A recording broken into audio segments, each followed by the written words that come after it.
अरे ये क्या कर दिया तूने बेटे? अगर इसे मार देगा तो हम पे कार्रवाई हो जाएगी और हम सलाखों के पीछे चले जाएंगे। ये क्या कर दिया तूने? और कार्तिक को घसीटते हुए ले जाने लगता है और छत से फेंक देता है।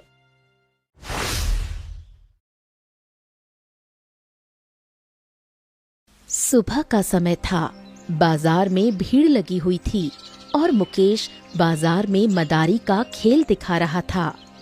तो जबूरे, खेल की समाप्ति पर आखिरी बार गुलाटी मारते हुए मेरे कंधे पर आके बैठेगा। तो चल जबूरे, अब बारी है सारे तमाशे देखने वालों से पैसे लेने की। जमूरे का खेल अच्छा लगा तो पैसे दिल खोल के दीजिए, क्योंकि जमूरे ने खेल भी दिल खोल के दिखाया है। चलो चलो चलो चलो, आ जाओ, दिल खोल के पैसे दो। जिसके बाद वो बंदर सबसे पैसे लेने लगा और फिर दोनों आराम से एक पेड़ के नीचे बैठ गए। 5 6 7 अरे वाह रे वाह जग्गू, ये तो देख, आज तो बहुत अच्छी कमाई हुई है। आज बहुत लोग आए थे हमारा तमाशा देखने। घर जाकर पल्लवी को ये बात बताऊंगा तो बड़ी खुश हो जाएगी। मुकेश उन पैसों को देखकर बहुत ही खुश हो जाता है कि तभी एक आदमी तेजी से दौड़ते हुए मुकेश के पास आता है। मुकेश! मुकेश! मुकेश! अरे अरे, गजब हो गया भाई, गजब हो गया मुकेश, गजब हो गया। हाँ, आराम से, क्या गजब हो गया मगन? तू ऐसे हांफते हांफते क्यों चला रहा है, क्या बात है? अरे बात ऐसी है कि क्या बताऊं। अरे सुन, तुझे याद है ना वो तेरे मौसा जी जिनका कुछ सालों पहले देहांत हो गया था और सारी जमीन और जायदाद उसके उस हकले बेटे के नाम हो गई थी, याद है ना? हाँ, वो तो पता है, लेकिन तू कहना क्या चाहता है? मुद्दे की बात बता ना। अरे यही कि 1 महीने पहले उसके हकले बेटे की भी मौत हो गई है। और गजब की बात यह है कि उसने या उसके बाप ने किसी के नाम सारी जायदाद नहीं की थी। अरे क्या? नहीं की तो नहीं की। अरे नहीं की तो नहीं की, क्या कहूं, कब तेरे अंदर अकल आएगी भगवान ही जाने। अरे जब जायदाद किसी के नाम नहीं है तो उनकी जायदाद का कुछ हिस्सा या शायद आधा हिस्सा तुझे मिल जाएगा ना, क्योंकि उस हकले चाचा के अलावा एक तू ही तो उनके रिश्तेदारों में आता है।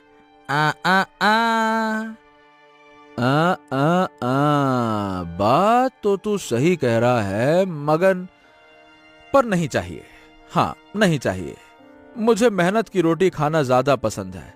वैसे भी जो चाचा और उसका बेटा है वो कभी भी मुझे जायदाद का हिस्सा देंगे ही नहीं। अरे तू कैसी बातें कर रहा है, पागल वागल है क्या?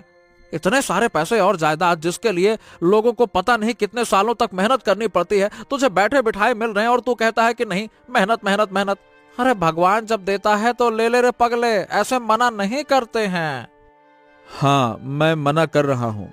देखो ऐसा है मगन, मेरे पास जितना है मैं उसी में खुश हूँ। हाँ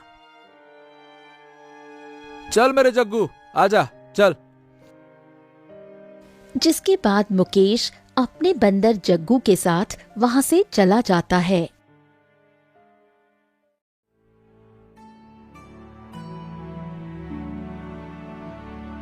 अरे पल्लवी, अरे कहाँ हो भाग्यवान, जल्दी से बाहर आओ। देखो देखो देखो, आज कितनी मस्त कमाई हुई है।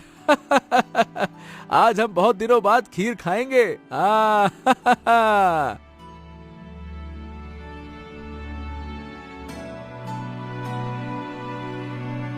अरे थोड़ी सी कमाई क्या हो गई, इतने खुश हो रहे हो? अरे नहीं खानी कोई खीर वीर। अरे अरे अरे, ये क्या पल्लवी, ये तुमको अचानक से क्या हो गया? पहले तो तुम बहुत खुश हो जाती थी, फिर अचानक से मुझसे कोई गलती वलती हो गई क्या?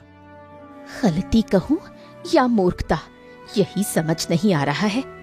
आपने सुना ना कि आपके जो मौसा जी हैं, उनके बेटे की भी मृत्यु हो गई है और उन दोनों ने ही जायदाद किसी के नाम नहीं की है। फिर आपको जब सब कुछ जायदाद का हिस्सा मिल रहा है तो मना क्यों कर रहे हो भला? अरे ये मगन भी ना तुमको भी बता गया है ना।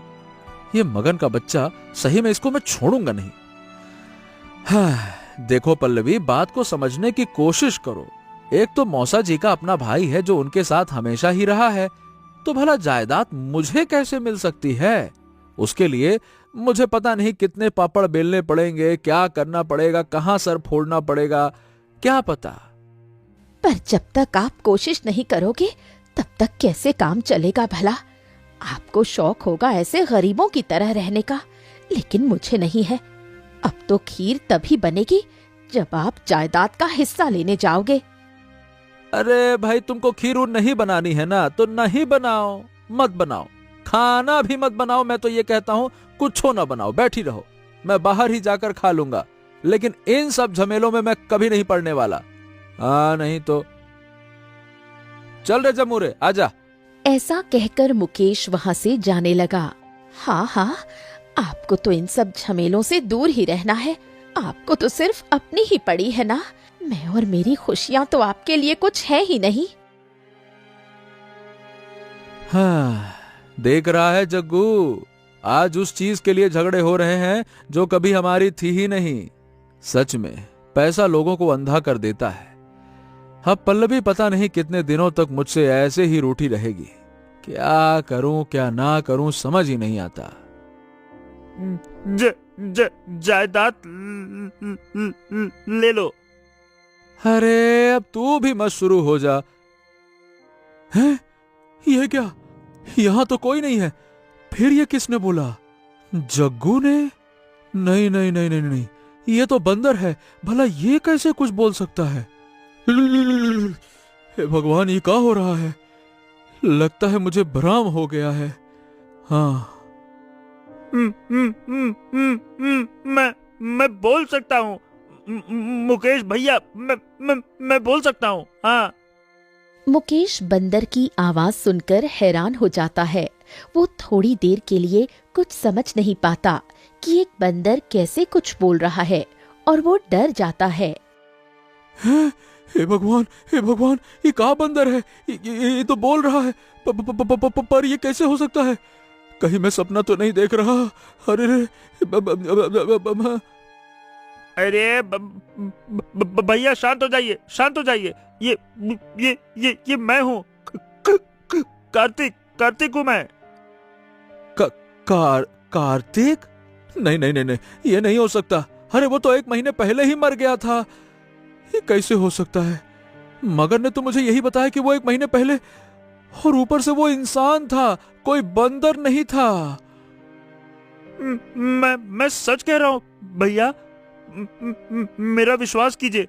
आपको याद है बचपन में मैं एक बार खो गया था, तब आपने कैसे भी करके मुझे ढूंढ लिया था। मैं एक खाली कुएं में गिर गया था। अरे वो ससुरा, ये तो बहुत पहले की बात है रे। जब कार्तिक सिर्फ 7 साल का था तब आई की। तुमको कैसे पता ये सब? अच्छा, माने कि क्या तुम सच में कार्तिक हो? अरे पर तुमको हो क्या गया कार्तिक भाई? तुम बंदर में कैसे बदल गए? और सभी तो कह रहे हैं कि तुम मर चुके हो, फिर बंदर के मतलब मेरा ये पुनर्जन्म है भैया। मैं मर चुका हूँ। मेरे साथ एक बहुत बड़ी साजिश हुई थी। आज से 2 साल पहले, ठीक 2 साल पहले, जब मेरे बाबा का देहांत हो गया था ना, तब। बेटा कार्तिक, देखो बेटा, मुझे पता है कि तुम्हारे पिताजी यानी कि मेरे भैया के जाने के बाद तुम्हारे दिल पर गहरी चोट लगी है। लेकिन बेटा, मृत्यु तो जीवन का अटल सत्य है, और कब तक ऐसे ही उदास बैठे रहोगे? चलो बेटा, चलो थोड़ा सा भोजन कर लो। आ जाओ बेटा, आ जाओ। नहीं चाचा, आप जाइए, मुझे भूख नहीं है। देखो बेटा, ऐसे भूखे रहने से भैया वापस तो नहीं आ जाएंगे, है ना? अच्छा, वो सब छोड़ो और इससे मिलो। इसका नाम माया है। भैया की वर्षों से एक इच्छा थी कि तुम्हारी शादी एक सुंदर और सुशील लड़की से हो। अब भैया माया को बहुत पसंद करते थे और इसे अपने घर की बहू बनाना चाहते थे, तो बेटा मैं इसको यहाँ ले आया। माया, अब तुम ही इसे संभाल सकती हो। मेरे भतीजे का ध्यान रखना। हाँ। ठीक है चाचा, मैं कार्तिक का अच्छे से ध्यान रखूंगी, आप चिंता मत कीजिए। ये क्या माया, तुम मुझे यहाँ क्यों ले आई हो? क्योंकि मुझे पता है तुम्हारे बाबा अब इस दुनिया में नहीं रहे। तुम अभी तक अपने बाबा की मौत को भूल नहीं पा रहे हो, इसलिए मैं तुम्हें यहाँ ले आई। ये देखो इन पुष्पों को, कितने सुंदर हैं। ये भी रोज ही मुरझाते हैं और खिलते हैं। हाँ, पर तुम कहना क्या चाहती हो माया? यही कि ये दुनिया भी इन्हीं फूलों की तरह है। यहाँ रोज लोग मरते हैं और जन्म लेते हैं, और इन फूलों की तरह हमारे जीवन में रोज खुशी और दुख भी आते जाते रहते हैं। हम जिंदगी भर दुखी नहीं रह सकते, लेकिन खुश भी नहीं रह सकते। लेकिन खुश रहने की वजह तो ढूंढ ही सकते हैं ना कार्तिक। तुम्हारे बाबा तुमसे बहुत प्यार करते हैं, और अब वही प्यार मैं तुम्हें दूंगी। तुम्हारे बाबा से भी ज्यादा ध्यान रखूंगी। तो क्या तुम मेरे साथ जिंदगी भर खुश नहीं रह सकते कार्तिक? बताओ। माया की बातें कार्तिक के दिल को छू लेती हैं। कार्तिक माया की बातों से बहुत प्रभावित हो जाता है और वो मुस्कुराता है। हाँ, अब समझ आया कि मेरे बाबा ने तुम्हें इस घर की बहू बनाने के लिए क्यों चुना। तुम बहुत ही समझदार और दिल की अच्छी लड़की हो माया। मैं भी तुम्हारे साथ जिंदगी भर खुश रहना चाहता हूँ। कार्तिक को माया बहुत ही पसंद आती है, जिसके बाद वो एक साथ एक ही घर में रहने लगते हैं। दिन ऐसे ही बीतने लगते हैं। कार्तिक भी अपने बाबा की मौत को भुला देता है और खुश रहने लगता है। और देखते ही देखते 2 साल बीत जाते हैं। अब बेटा, अब तक तो तुम दोनों को एक दूसरे से प्यार हो चुका होगा, क्यों, है ना? तो अब बेटा समय आ गया है कि तुम दोनों की शादी करा दी जाए। हैं? चाचा, शादी, इतनी जल्दी शादी करना ठीक रहेगा क्या? अरे ये क्या बाबा, मेरा बड़ा भाई तो शर्माने लग गया। अरे मेरे भैया, अगर अभी शादी नहीं करोगे तो क्या उम्र निकल जाने के बाद करोगे क्या? और वैसे भी जब तक आपकी शादी नहीं हो जाती तब तक तो मेरा भी कुछ नहीं हो सकता। इसीलिए जल्दी से शादी के लिए हाँ करो, ताकि मैं भी कर सकूं। हाँ, मुझे भी अपना नंबर लगाना है। अच्छा, ठीक है गणेश। अगर माया को कोई दिक्कत नहीं है तो मैं उससे शादी करने के लिए तैयार हूँ मैं। मुझे भी कोई दिक्कत नहीं है। मैं तो उल्टा जितनी जल्दी हो सके शादी कर लेना चाहूंगी। तो चलो ठीक है भाई, मैं कल ही पंडित को बुलाकर रिश्ते की बात कर देता हूँ। जिसके बाद शाम हो जाती है। तो कहना है तुम बहुत ही भोले और मासूम हो। तुम्हें किसी की बुरी नीयत नहीं दिखती, पर एक दिन तुम्हें सब समझ आ जाएगा। जिसके बाद वो दोनों वहां से घर लौट आते हैं। माया की बातें कार्तिक के मन में हलचल पैदा कर रही थीं। उसका मन बेचैन हो रहा था और वो सो नहीं पा रहा था कि तभी कार्तिक के चाचा कार्तिक के कमरे में आ गए। अरे बेटा कार्तिक, तुम अभी तक सोए नहीं? चलो अच्छा है, मुझे तुमसे एक बहुत ही महत्वपूर्ण बात भी करनी थी। हैं? ऐसी कौन सी बात है चाचा? जो आप आधी रात को आए हैं बात करने के लिए? वो क्या है ना कार्तिक बेटा, अब तुम्हारी तो शादी होने वाली है और तुम और तुम्हारी पत्नी माया दोनों घर में आराम से रहो बिना किसी दिक्कत के, माने कि मैं तुम्हें बिल्कुल भी डिस्टर्ब ना करूं। इसीलिए मैंने कुछ सोचा है। देखो बेटा, अभी तक क्या होता है कि घर के और जमीन के सारे काम शुरू से मैं संभाल रहा हूँ, है ना? पर बेटा, कुछ भी काम के लिए मुझे तुम्हारे पास बार बार आना पड़ता है हस्ताक्षर करवाने के लिए या पूछने के लिए। तो बेटा, मैं क्या कहता हूँ कि तुम सारी जायदाद मेरे नाम कर दो तो मेरा काम आसान हो जाएगा और तुम वैवाहिक जीवन आराम से जियो, कोई दिक्कत नहीं होगी। समझ रहे हो ना? चाचा की बातें सुनकर उसे अब माया की बातें याद आने लगी, पर वो इस बात पर अब भी भरोसा नहीं करना चाहता। ठीक है चाचा, मुझे कुछ दिनों की मोहलत दीजिए, मैं सोचकर आपको बताऊंगा। हाँ, ठीक है कार्तिक बेटा, अच्छे से सोचो। बस मेरी तो यही इच्छा है कि तुमको कोई दिक्कत ना हो। हाँ, आखिर मैं तेरा अपना ही चाचा हूँ ना, तुझसे अलग थोड़ी हूँ, तेरा ही भला सोचूंगा। मैंने तुझे इतने प्यार से अपने बेटे जैसा पाला है। अब जायदाद मेरे नाम भी हो जाएगी, तब भी वो रहेगी तो तेरी ही ना, है ना? चल, तेरे भले के लिए सोच रहा हूँ। चल बेटा, मैं चलता हूँ। हाँ। जिसके बाद कार्तिक के चाचा वहां से चले जाते हैं। कार्तिक चाचा की बातों को सुनकर बहुत ही परेशान हो गया और वो सीधे माया के पास पहुंचा। अरे, क्या बात है कार्तिक, तुम इतनी आधी रात गए क्यों आए हो? सब ठीक तो है ना? नहीं माया, कुछ ठीक नहीं है। तुम बिल्कुल सही थी।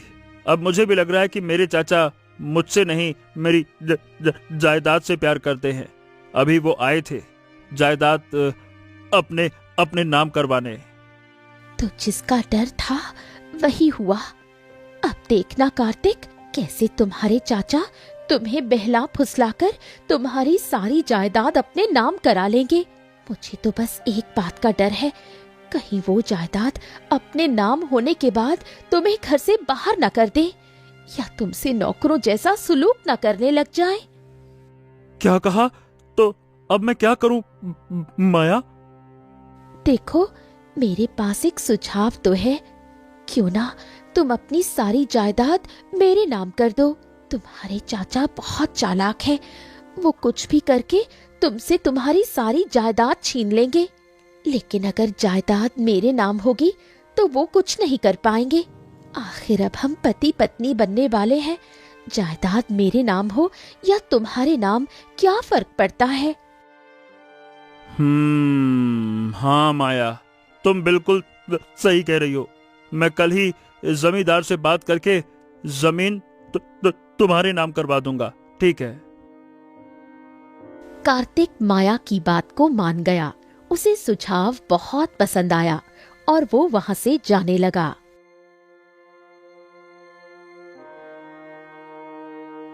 हाँ, मैं कितना भाग्यशाली हूँ जो मुझे माया मिली। कितनी समझदार और सुंदर है। अरे, लेकिन मैं तो उसका पूरा नाम ही नहीं जानता। कल उसके नाम पे जमीन भी करवानी है। एक काम करता हूँ, एक बार जाके पूछ लेता हूँ। हाँ। ऐसा कहकर कार्तिक फिर से माया के कमरे की तरफ जाने लगा, जहां वो माया को गणेश और उसके चाचा के साथ देखता है। तीनों जोर जोर से हंस रहे थे। मान गया मैं तो तुम्हारी कुटिल बुद्धि को। क्या चालाक लड़की हो यार। हम तो उससे उसकी जमीन शायद ही ले पाते, लेकिन तुमने तो ऐसा खेल खेला, ऐसा पासा फेंका है कि बेचारा चारों खाने चित्त हो गया। अब वो खुद ही अपनी सारी जमीन तुम्हारे नाम करना चाहता है।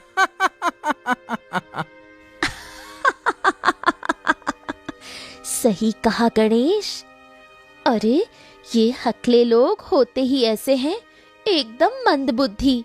वो सोच भी कैसे सकता है कि मैं, मुझ जैसी सुंदर लड़की उस जैसे हकले के साथ प्यार करेगी।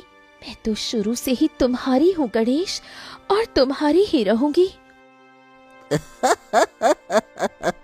अब तो बस कल का ही इंतजार है, जब सारी जायदाद होगी हमारी। फिर हम उस कार्तिक को अपने घर का नौकर बनाकर घर के सारे काम करवाएंगे। वैसे भी मेरा बड़ा भाई मुझे रोज नौकरों जैसा काम कराता था। अब बारी है उसके ससुरे बेटे की।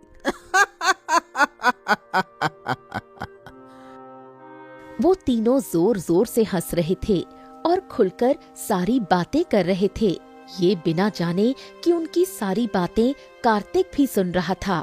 कार्तिक अपने ही चाचा और भाई का ये रूप देखकर और माया की असलियत सामने आने से उसके दिल को एक बहुत गहरी चोट लगी।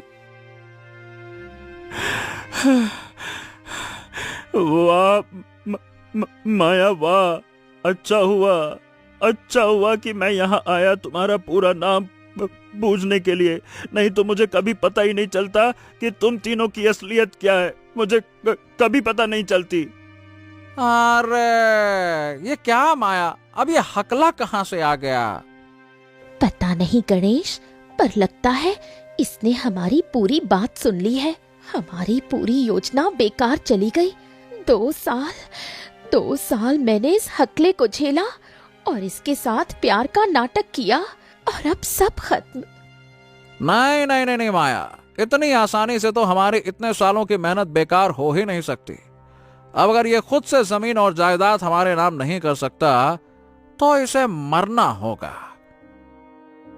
जिसके बाद गणेश पास ही में रखा एक डंडा उठा लेता है और कार्तिक के सिर पर जोर से मार देता है, जिससे वो नीचे गिर जाता है और उसके सिर से खून निकलने लगता है। अरे ये क्या कर दिया तूने बेटे? अगर इसे मार देगा तो हम पे कार्रवाई हो जाएगी और हम सलाखों के पीछे चले जाएंगे। ये क्या कर दिया तूने? नहीं ससुर जी, गणेश ने जो किया वो बिल्कुल सही किया। वैसे भी अब कुछ भी हो जाए, ये सारी जायदाद और जमीन हमारे नाम तो नहीं करने वाला, तो इसका मरना ही सही है। गणेश, इसे छत से नीचे फेंक दो, ताकि सबको ये लगना चाहिए कि इसका पैर फिसला और ये नीचे गिरकर मर गया। जिसके बाद गणेश माया की बात मान लेता है और कार्तिक को घसीटते हुए ले जाने लगता है और छत से फेंक देता है। जिसके बाद मैं मर गया भैया, और जब मेरी आंखें खुली तो मैं एक बंदर बन चुका था।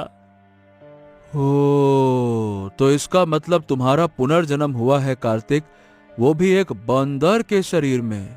बाप रे, क्या चक्र है भगवान का। तुम मुझे जंगल में मिले थे 1 महीने पहले, यानी कि तुम मर के तुम्हें बंदर का शरीर मिला और किस्मत तुम्हें मेरे पास ही लेकर आई। शायद इसीलिए ताकि तुम्हारे साथ इंसाफ हो सके। तो ठीक है कार्तिक, मैं लूंगा तुम्हारे मौत का बदला। आखिर मैंने तुम्हें बचपन में खिलाया है बेटा, और तुम्हारी वजह से मैंने 1 महीने में बहुत पैसे कमा लिए, मदारी का खेल दिखाकर। और क्या, उसका एहसान तो चुकाना बनता है ना।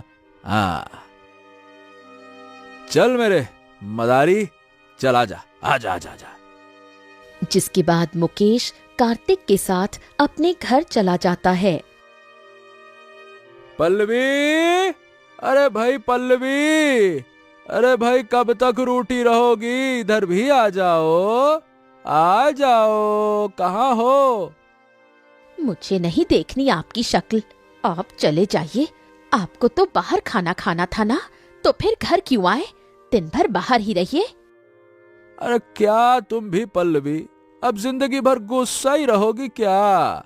मैं तो यहाँ तुम्हें ये बताने आया था कि मैं जा रहा हूँ जायदाद का हिस्सा लेने। क्या कहा? आप सच कह रहे हैं जी? आखिरकार आपकी अक्ल ठिकाने आ ही गई।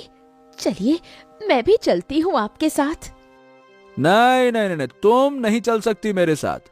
वहां जायदाद के चक्कर में पता नहीं कहां कहां भटकना होगा, झगड़ा टंटा भी हो सकता है। इसीलिए तुम यहीं रहो, एक बार जायदाद मेरे नाम हो जाए फिर तुम्हें लेने आ जाऊंगा, फिर क्या दिक्कत है। हाँ, ये भी ठीक है। जिसके बाद मुकेश और कार्तिक जायदाद लेने के लिए अपने घर से निकल जाते हैं। अच्छा किया भैया, आपने भाभी को अपने साथ नहीं लेकर आए, नहीं तो उनके जान को भी खतरा हो सकता था और हमारी योजना पूरी नहीं होती। हाँ, अब जाकर शांति का एहसास हो रहा है माया बेटी।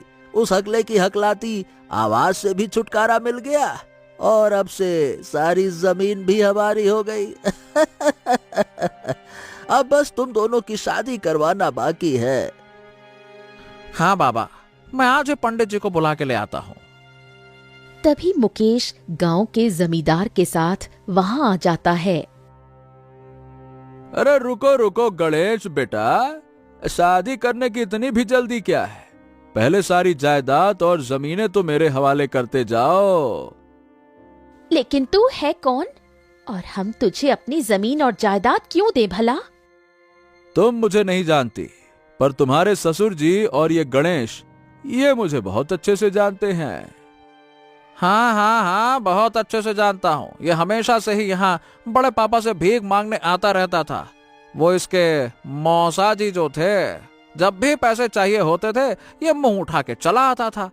लेकिन ये मत भूल कि मेरे बाबा तेरे मौसा के अपने सगे भाई हैं, तो उनके जाने के बाद सारी जायदाद मेरे बाबा के ही नाम पर होगी, ना कि तेरे।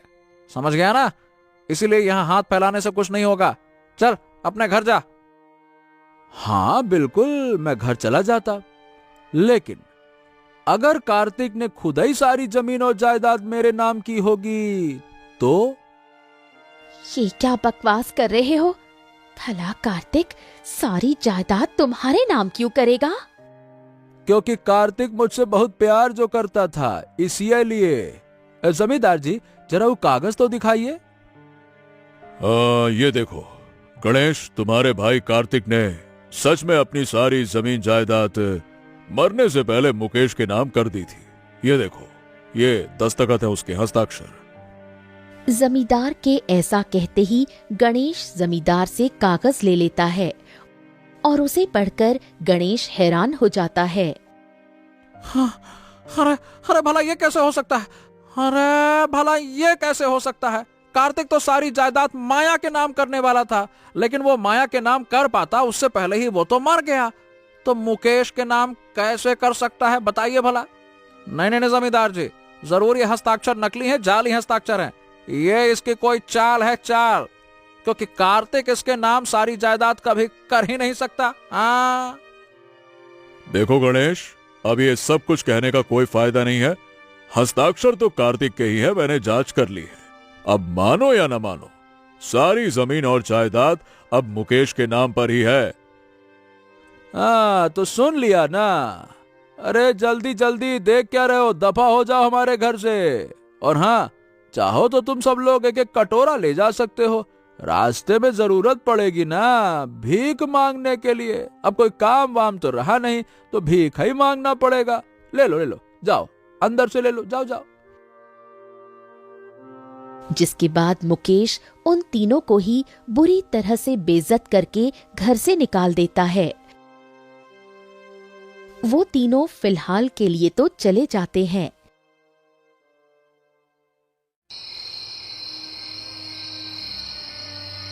अरे ये क्या बेटा, आखिर ये सब क्या चल रहा है? आखिर उस हकले कार्तिक ने कब की इस मुकेश के नाम सारी जमीन जायदाद है?